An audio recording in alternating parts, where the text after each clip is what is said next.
Formaca, 25 ans d'inclusion et d'innovation au service de la collectivité. La MRC de Montmagny adopte l'intelligence artificielle pour propulser ses services. Habits de pompiers et intervention nautique, un duo risqué révèle la CNE SST.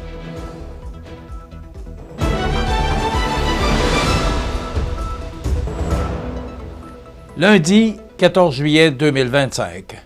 Bonjour mesdames et messieurs et bienvenue à votre bulletin régional sur le réseau de télévision CMA TV.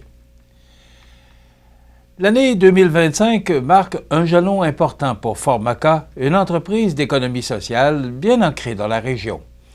Depuis maintenant 25 ans, Formaca se consacre à offrir des emplois utiles et valorisants à des personnes en situation de handicap, contribuant ici activement à leur inclusion sociale et économique. Ce 25e anniversaire est l'occasion pour l'organisation de rendre hommage à ses employés, de remercier ses clients et partenaires et de faire rayonner sa mission afin d'accroître son impact.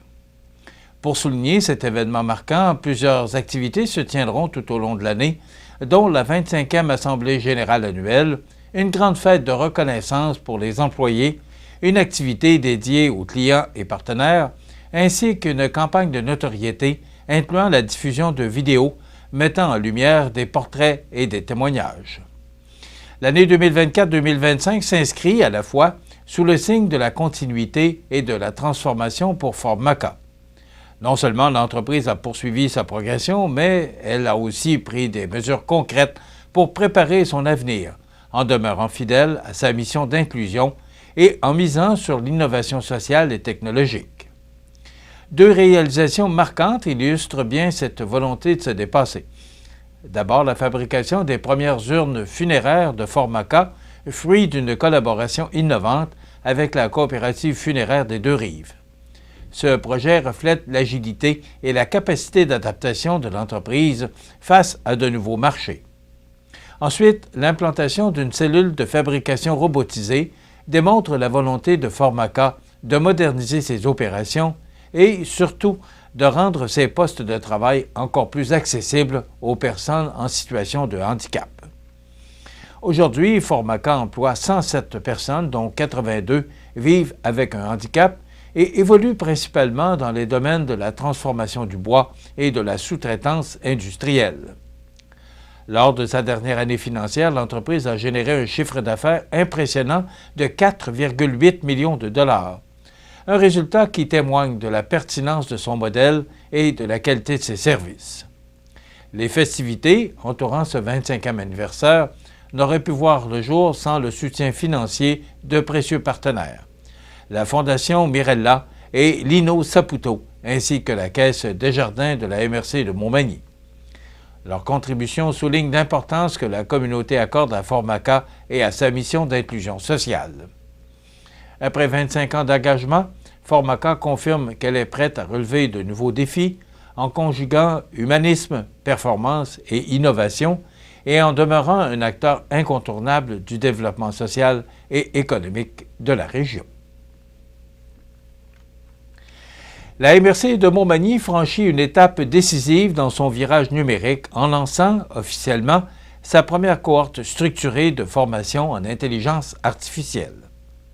En effet, le 10 juillet dernier, plus de 34 participants issus des 14 municipalités du territoire, ainsi que des services internes de la MRC, ont pris part à cette journée marquante pour le développement collectif régional.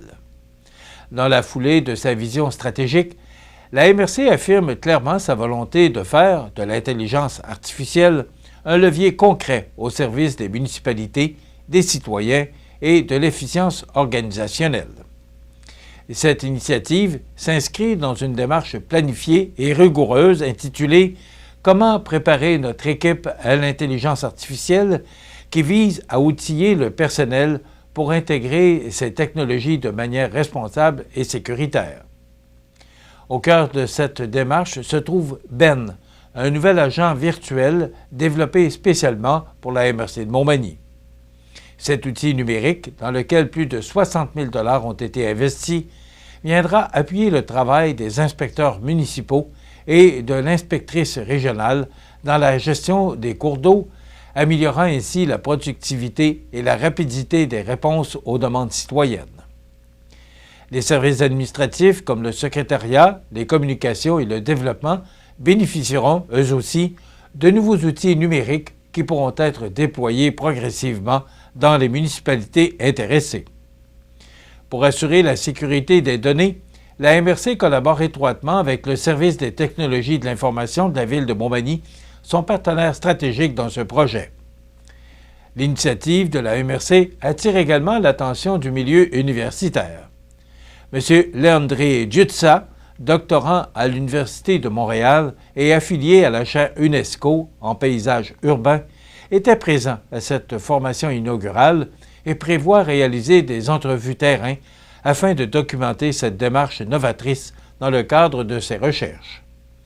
Autre aspect innovant, alors que dès le 3 septembre prochain, la MRC mettra en place les dîners IA, des rencontres mensuelles favorisant les échanges entre collègues, le partage de bonnes pratiques et la montée en compétences continues.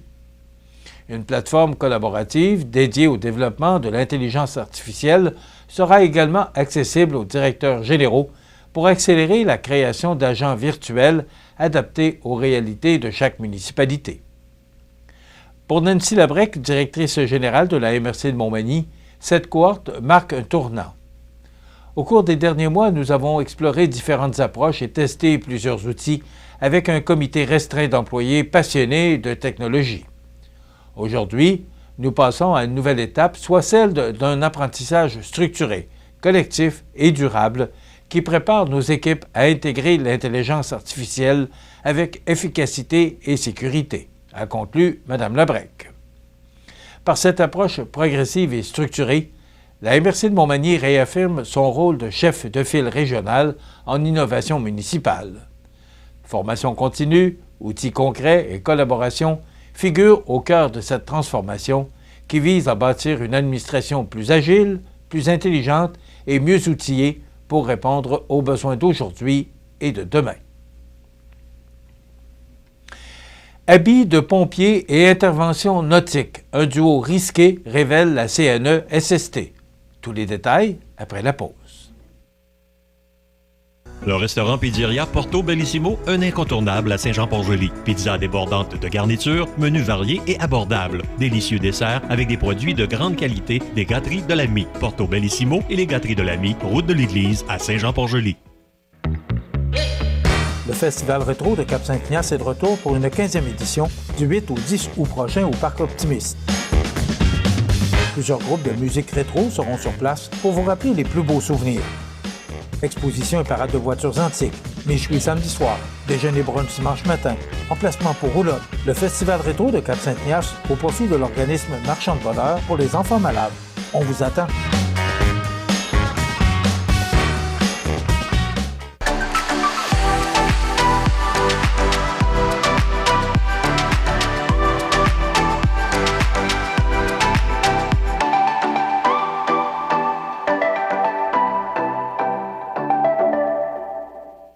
Vous regardez CMA TV, le réseau de l'information sur la Côte-du-Sud. Les pompières et pompiers du Québec sont appelés à intervenir dans des environnements variés, notamment près ou sur des plans d'eau. Jusqu'à récemment, la pratique courante consistait à porter l'habit de combat incendie, le fameux bunker suit, peu importe la situation. Or, cette habitude est aujourd'hui remise en question par des tests révélateurs menés par la CNE-SST. Dans le cadre de travaux rigoureux réalisés en collaboration avec 3 pompiers du Service de protection contre l'incendie de la Ville de Québec, la Commission des normes, de l'équité, de la santé et de la sécurité du travail a démontré les limites importantes de ces habits en contexte nautique. Les tests, réalisés au Centre de formation en mesures d'urgence de Lévis, ont mis en lumière les risques graves liés à la flottabilité des habits lors d'interventions dans ou à proximité de l'eau. Bien que le bunker suit flotte pendant quelques minutes, il s'imbibe rapidement d'eau, gagnant en moyenne 34 kg ou 75 livres et devient lourd, encombrant et dangereux. Un pompier équipé de cet habit se retrouve alors en situation de vulnérabilité, risquant la noyade et nécessitant à son tour des secours. Face à ces constats sans équivoque, la CNESST rappelle qu'à moins de 2 mètres d'un plan d'eau et en contexte d'inondation, le port d'un vêtement de flottaison individuel est obligatoire. La capsule de formation réalisée par la CNESST à partir de ces essais est déjà diffusée dans les écoles de pompiers afin de sensibiliser la relève. Les tests ont exploré plusieurs scénarios, dont des pompiers entrant à l'eau en habit complet, en salopette et bottes, avec ou sans veste de flottaison et appareil respiratoire. La capacité des participants à remonter hors de l'eau par eux-mêmes a aussi été évaluée, révélant les défis imposés par un équipement non adapté à ces interventions. La présidente directrice générale de la CNESST, Anouk Gagné, souligne l'importance d'améliorer constamment les méthodes de travail et de partager les connaissances pour des milieux plus sécuritaires. Elle espère que ces résultats nourriront la réflexion chez les services d'incendie du Québec. Jean Boulet, ministre du Travail et ministre responsable de plusieurs régions, a salué l'initiative de la CNESST et de ses partenaires. Improviser une opération de sauvetage aquatique est dangereux et peut transformer l'intervenant en victime. Les pompières et pompiers doivent être adéquatement formés et équipés. Ces efforts s'inscrivent dans la mission plus large de la CNESST et qui accompagne employeurs et travailleurs à travers ses expertises intégrées en santé, sécurité, équité salariale et normes du travail. Sa structure de gouvernance paritaire et son rôle de gestionnaire du Fonds de la santé et de la sécurité du travail témoignent de son engagement à rendre les milieux de travail québécois plus sûrs. Ainsi, ce travail de recherche contribue concrètement à réduire les accidents et à protéger la vie de celles et ceux qui veillent, parfois au péril de leur vie, à notre sécurité.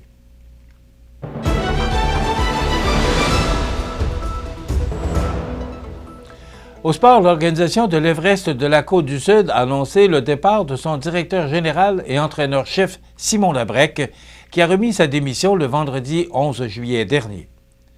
Après 3 saisons marquées par de beaux succès, Simon quitte la formation sud-côtière afin de relever un nouveau défi comme entraîneur-chef au sein de l'Intrépide de Gatineau au niveau M18 3A.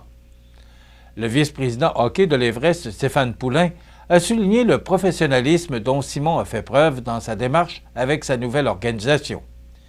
La décision de Simon s'inscrit dans la poursuite de sa carrière d'entraîneur. Notre relation avec lui a toujours été harmonieuse et ce sera un plaisir de retravailler ensemble dans l'avenir, a précisé M. Poulain. Au cours de ces 3 saisons à la barre de l'Everest, Labrec s'est illustré par ses performances remarquables, cumulant une fiche de 84 victoires, 51 défaites et 9 revers en prolongation. Son passage à Montmagny a notamment été marqué par une participation historique à la première finale de la Coupe Napa en 2024, en plus de lui valoir le titre prestigieux de directeur général et entraîneur-chef de l'année dans la Ligue de hockey junior 3A du Québec. L'organisation de l'Everest a tenu à saluer son apport exceptionnel et lui souhaite la meilleure des chances dans ses nouvelles fonctions à Gatineau. C'est toujours un plaisir pour notre organisation de voir progresser nos joueurs et membres du personnel dans le monde du hockey, a conclu l'Everest. Par ailleurs, la préparation pour la prochaine saison est déjà bien entamée.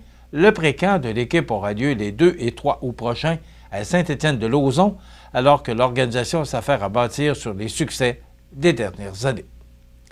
Voilà ce qui complète votre bulletin d'actualité pour ce lundi du 14 juillet, fête des Français. D'ailleurs, on s'empresse de souhaiter bonne fête nationale à tous les Français qui nous regardent. Dans un moment, les prévisions de la météo. Alors, mais oui, il y aura encore un petit peu de pluie, juste un petit peu plus pour ajouter déjà à ce qu'on a reçu. Et le menu de cette émission du lundi 14 juillet, dans un moment, on vous présente la chronique « Ancrez-vous » avec Jessica Fortier-Lavallée de l'organisme L'Ancre. Et on reçoit Karine Boutin en rediffusion pour le Havre des femmes. Et bien sûr, on commentera l'actualité de ce 14 juillet, les trouvailles d'Audrey qui font halte pour cette semaine et qu'on retrouvera au mois d'août parce que les 2 prochaines semaines, on est en onde jusqu'à vendredi, et les 2 semaines de la construction, des vacances de la construction, comme on appelle ça communément, nous aussi, on sera en vacances. On fera une pause de 2 semaines pour notre émission qui reprendra le lundi 4 août.